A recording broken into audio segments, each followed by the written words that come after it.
Chegou o momento da nossa revisão, onde iremos rever rapidamente, né, Hélio? Aquilo que foi trabalhado durante a nossa aula. Vamos lá para a nossa revisão aí. Olha só, é um fortalecimento do conhecimento. Filosofia política, contexto geral, gente. Conceito de política. Vimos que a filosofia política, ela se ocupa da política e das relações humanas, pessoal. Isso é muito importante, porque é dentro das relações humanas que a política ela vai acontecer. E conforme o dicionário, vimos que política é a arte ou ciência de governar, arte ou ciência da organização, direção e administração de nações ou estados. Então, a política é a arte de governar, de gerir o destino da cidade. Política é a criação e o estabelecimento de estratégias para alcançar objetivos comuns, bons a todos. Nós vimos também um pouco sobre a origem da política, né? Que surgiu na Grécia Antiga Clássica, no século 6 a.C., juntamente com a criação da polis, a cidade-estado. E a democracia surge depois das reformas políticas que Clístenes fez em Atenas, lá no século 6 a.C. Pensadores políticos, né? Ó, colocamos alguns, tem vários, né, Luciano? Ó, os clássicos, Platão, Aristóteles e os sofistas, né? Medievais, né? Nicolau Maquiavel, Thomas Hobbes. Não, aí já seriam os modernos. Os modernos, desculpa. Esse aqui está na transição, né? Dos dois períodos. John Locke, Thomas Hobbes, modernos. Mas é alguns, tá? Tem muitos mesmo. E atual, né? Norberto Bobbio e o surgimento da ciência política. Então nós vimos essas características, né? Algumas. Vimos sobre o espaço público e o espaço privado. Vimos que o público é o de uso comum, de posse de todos, onde acontecem as atividades coletivas. Então, lá na Grécia Antiga, o espaço público era a ágora destinado aos debates políticos. Já o espaço privado, por sua vez, são a propriedade privada de cada pessoa. No dia de hoje, empresas, casas, lojas comerciais, escolas particulares, tudo isso corresponde a um espaço privado. Mas naquela época, entre os gregos, o espaço privado era aquele lugar em que somente o homem tinha o dom, o poder de mandar, e os demais somente obedeciam. A residência, né? Isso, que era o espaço privado era a casa. Porque esse daqui ele se ampliou-se mais, né, Luciano, esses espaços.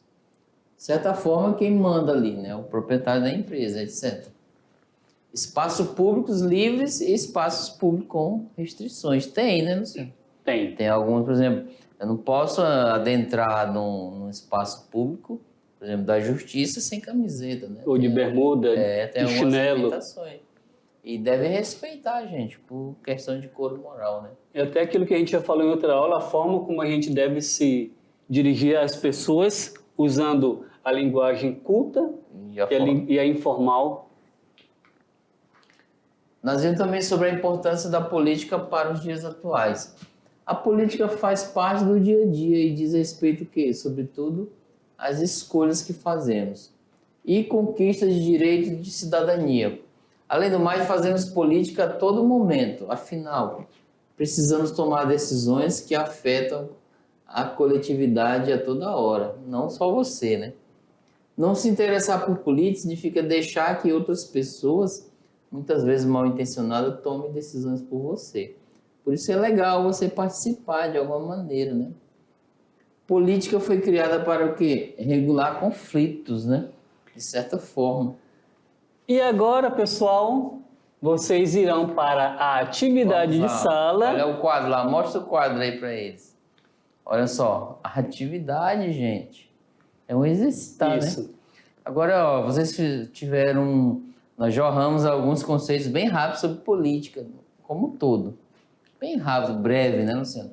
Agora vocês vão organizar a cabeça, ó, pensamento mental e fazer uma linguagem verbal, escrever. Daqui a pouco a gente retorna para a correção, ok? Tchau, tchau.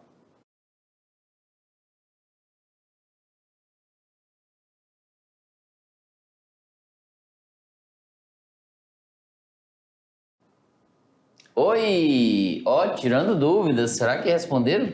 Responderam, mas será que responderam de forma correta? É isso que a gente quer saber. Pessoal, tiveram dúvida durante essas questões aí? Ficaram em dúvida em alguma? Manda para cá para a gente saber qual é a dúvida de vocês e saber o porquê que vocês estão entrando nessa dúvida. E esse é o momento da gente corrigir todas essas dúvidas, certinho? Vamos lá, olha aí, a primeira questão. A palavra política é de origem grega, polis, né? Que significa o quê? Cidade e estado. Esse pensamento remonta ao fato de que a organização social grega ocorria em cidades que eram, de certa forma, independentes. Agora a pergunta, ó. Diante disso, a política é um instrumento importante de quê? Guerra de todos contra todos? Ou B? Pressão sobre a população. Pulou, né, Luciano? Eu acho que foi Deu um pequeno erro aí. Teimosia, tá?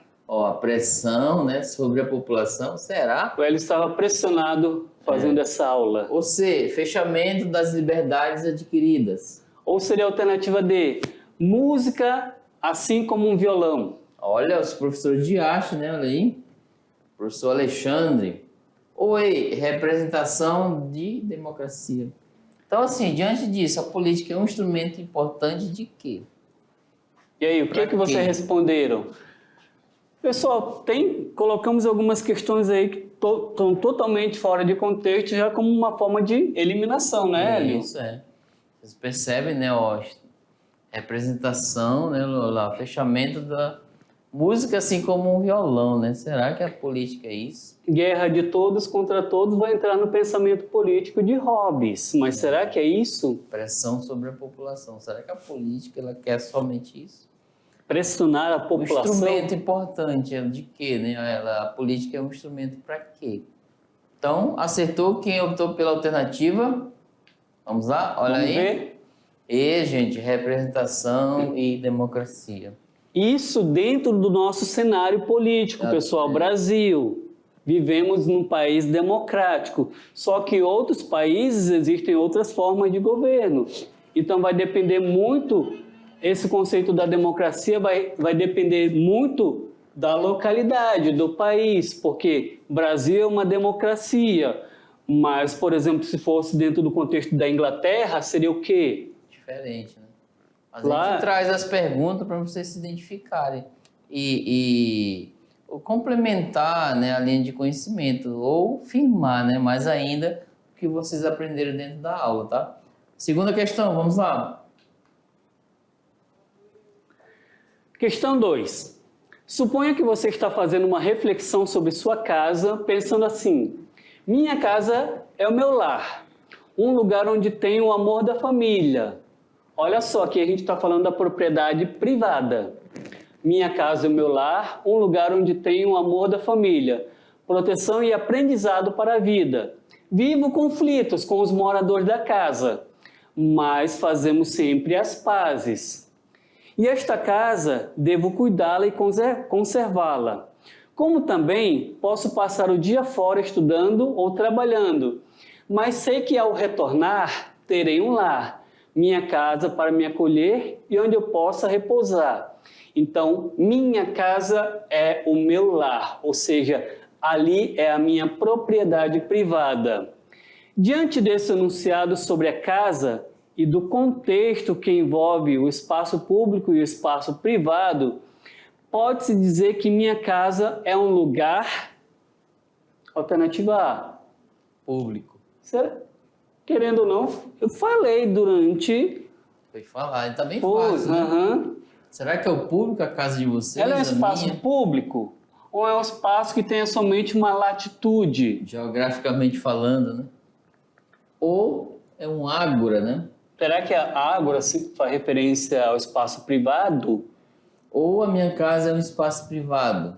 Ou simplesmente ela é um lugar sem lugar? Sem lugar. Pessoal, outras também que a gente coloca aí como uma forma de vocês já irem percebendo que nem tudo que vocês vão ver condiz com o contexto mesmo. Então, respondeu correto quem seguiu as orientações, quem ouviu eu falando durante a leitura, que a casa é um espaço privado. Onde você... Pessoal, como foi falado durante a aula, lá entre os gregos, o espaço privado era aquele ambiente fechado, em que somente o chefe da família tinha o poder. Esse pensamento ele durou muitos anos, séculos, décadas, séculos. Até no Brasil predominou durante um certo período, né, Hélio? Esse pensamento de que somente o homem, ali, por exemplo, quando a gente trabalha sobre o imperialismo no Brasil, sobre como as famílias, as colônias ali que se instalaram aqui no Brasil, querendo ou não, naquela época também, o homem, o chefe da família, ele tinha um poder autoritário, mas depois a coisa foi mudando. Hoje em dia... mais espaço. Inclusive as mulheres, né, ganharam mais espaço, Isso. eram submissas, né, às questões através do machismo. E a gente vai ver até sobre isso na quarta questão, pessoal. Vamos lá? Próxima questão, olha aí. Se liga no Enem, não é, Luciano? Pessoal, como vocês sabem, essa é a questão que a gente prepara, que foi vocês. Isso, que já tenha caído no Enem ou que tenha todas aquelas características do Enem, que é algo que vocês irão fazer para ingressar na Nós falamos faculdade. tanto sobre espaço privado, público e familiar. Ó, as questões do Enem nós colocamos para vocês se familiarizar, né, gente, com esse contexto. Sabe por quê? A partir de tanto você exercer, né, se ligar nele, no caso, vocês vão conseguir gabaritar, né? Com certeza, eu acredito nisso. Enem 2021 foi... Há pouca coisa adaptada. Isso. Olha só, vocês conhecem essa música do Zé Ramalho aqui? Olha, 1979. O refrão diz o seguinte, um trecho da música, na verdade. Vocês que fazem parte dessa massa, que passa nos projetos do futuro, é duro tanto ter que caminhar e dar muito mais do que receber.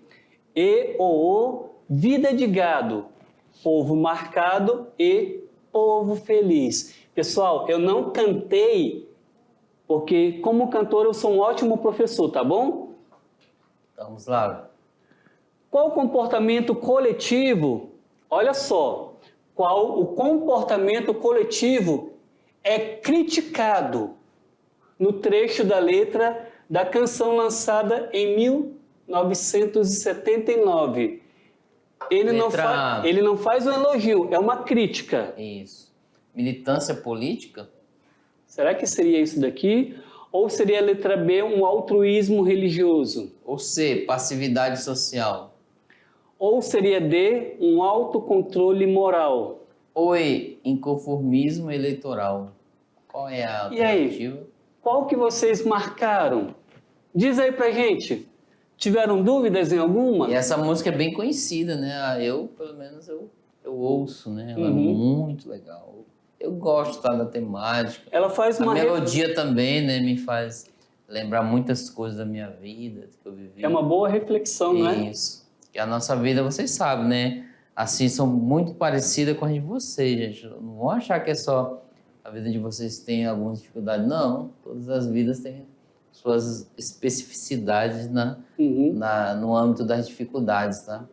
E a política em si, de certa forma, ela traz, né, temos que acreditar que ela vai melhorar, assim, nossa vida, nosso viver, ou seja, o bem comum para todos. Eu quero saber se vocês responderam de forma correta. Quem acertou aí? O que vocês marcaram? Manda a resposta para nós. Vamos lá, então? Qual é a resposta? Pessoal, a música, ela faz uma crítica à passividade social daquela época, 1979, ou seja, as pessoas eram pessoas acomodadas, que não queriam se envolver tanto com a política. E é esse não querer se envolver tanto com a política que faz com que muitas vezes aqueles que estão no poder agem da forma que eles bem entendem, porque as pessoas não vão se rebelar, não vão criticar, não vão, de uma certa forma, dizer para ele, ó, não estamos gostando do que você está fazendo. Porque é muito fácil, eu já ouvi muitas pessoas dizer, é somente 4 anos, depois a gente tira e coloca outro no lugar que tá bom. Se ele fizer melhor, ok. Se não fizer, continue a mesma coisa. E não deve ser assim, pessoal. Então vamos lá para a próxima questão, olha aí. Questão Essa está bem 4. interessante, olha o contexto. Gente, ó, observe a imagem abaixo e responda o que se pede. Tá aqui, ó. História do voto no Brasil. Como é que é essa história? Então vamos lá. O Hélio vai ler um e eu vou ler o outro. Em 1532, olha só, logo foi a depois primeira eleição para a escolha, né, da vila, do Conselho da Vila. Aí os professores de história podem falar isso. Pessoal, é 1532, logo depois do descobrimento, aquilo que falam, o descobrimento do Brasil.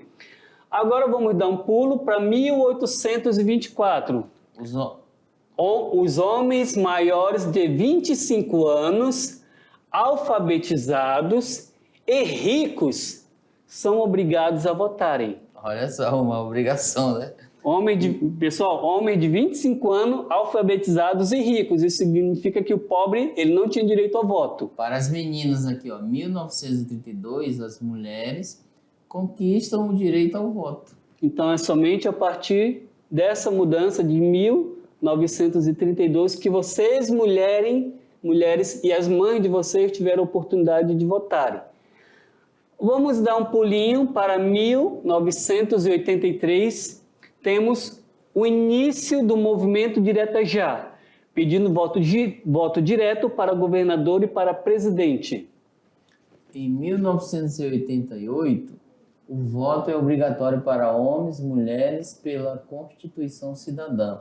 E além do mais, aqui embaixo, ó, o voto torna-se facultativo para aquele jovem, né, 16 a 17 anos e maiores de 70, ou seja, facultativo analfabeto, é que pode, né? Ou não, né? Ele não é obrigado a votar. E até os analfabetos entram nesse contexto.